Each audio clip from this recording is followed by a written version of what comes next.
This book, What is Man?, grew out of a need for a single publication which contained under one cover broadly representative views concerning the meaning of man. The term man in philosophy refers to humankind, both male and female. But in modern times, the word man exclusively refers to male, so the title was expanded to add male and female. The actual colors of blue for male and pink for female were deliberately used to emphasize man means male and female. This book focuses on the question, what does it mean to be human? Unlike other bestsellers like John Gray's Men Are From Mars, Women Are From Venus, the classic guide to understanding the opposite sex, that focuses on what it means to be male or female as of the year 2004. The scope of what is man, male and female, has been broadened to include the interests of parents in their parenting, sociologists, psychologists, and psychiatrists, as well as pre- and in-service teachers and other education administration personnel. All of these professions have man as their subject, so it is critical to their practices how they view the human. Who or what is it that they are attempting to define, teach, or develop therapies for? You will note that the resources used as endnote citations all predate 1987 and most predate 1975. That is because I used original sources written by the philosopher himself or a close colleague. Books listed in the respective philosopher's bibliography that were published after 1987 indicate how that philosopher's views on man have been developed by others after the philosopher's lifetime. I published the 2016 third edition to continue to answer two questions and introduce a third. What does it mean to be human? Who or what is it that we are attempting to define, teach, or develop therapies for? And the new question, what role does the inner and outer light play in each philosopher's view? We attached this book to the Light series because in the beginning was the light, God, from whom the human species, man and woman, came. Our Declaration of Independence, from which our Constitution was drawn, says that all men are created equal, that they are endowed by their Creator with certain inalienable rights, among which are life, liberty, and the pursuit of happiness. Point 1. Pierre Teilhard de Chardin views man as the most highly developed consciousness, the leading chute of evolution, the arrow pointing the way for further evolutionary development toward Omega Point, a final fulfillment of the world through creative union with Omega.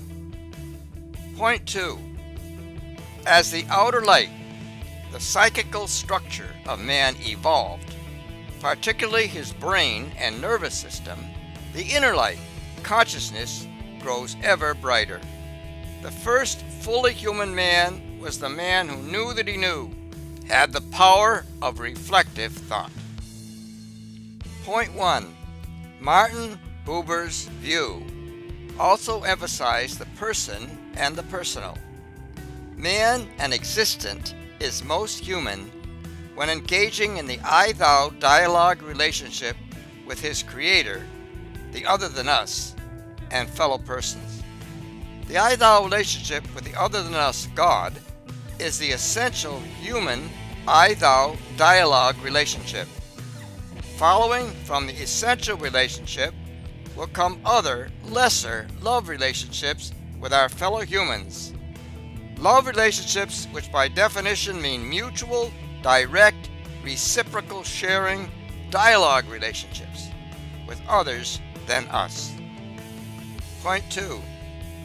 The inner light of consciousness glows very bright in Buber's dialogue relationships.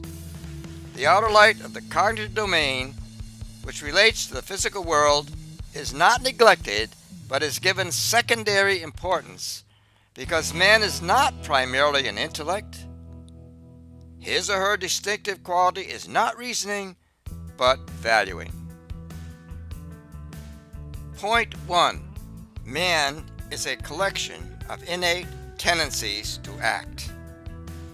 These impulsive tendencies are given meaning or direction by interaction with a mature social medium like our parents, teachers, etc. This interaction with his environment, which constitutes the social conditions which educate these original impulsive tendencies to act into definite and significant dispositions or habits. If we wish to understand the nature of knowledge, we must examine that brand of human inquiring which has produced the most knowledge, and then form a theory of knowledge based on its method. The field or branch of human inquiry which has produced the most knowledge is science. So scientific method will give us a correct understanding of the nature of knowledge. Point 2. The outer light, cognitive domain, the physical, empirical world, is the only reality there is to doing. All knowledge involves doing. If there is no doing, no action, there is no knowledge. Knowledge is action, action of a special type, directed action, learned to do by doing. Point 1. Jean-Paul Sartre's view is that man, the human person, is the primary existent who determines his own essence, defines who he is by the choices he or she makes, a God unto himself. I possess internal freedom.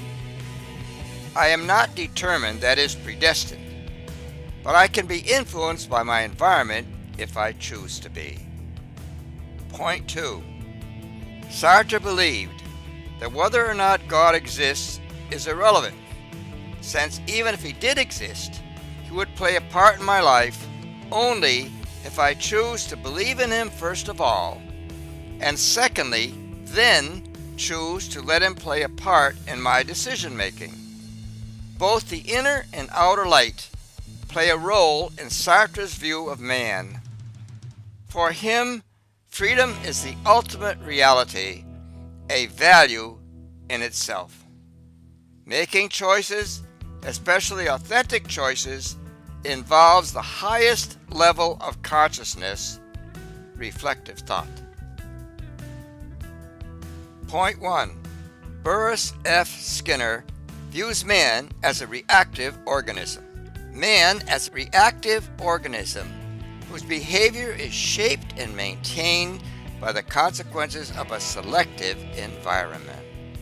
Man, the human, as a biological organism, needs to be studied through a science of human behavior so that the behavior of man can be controlled and the human condition improved.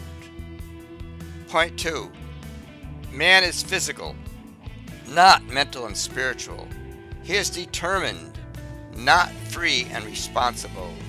He is created by an environment which selects the actions of man by reinforcing them, thereby making them more likely to reoccur. The inner light is simply a function of a highly complex brain, not psychic energy at work in the human. Is man, the human being, male and female, totally defined by any of these answers alone? Or is it the case that each of these views captures part of the reality that is humankind, but to capture the total phenomenon, we need each of them? Finally, it may also be true that man is a blend of what is free and what is determined, a complex product of heredity, environment, and personal choice. What do you think? What is man? To help you formulate your own answer, go to www.intolifebylight.com/books.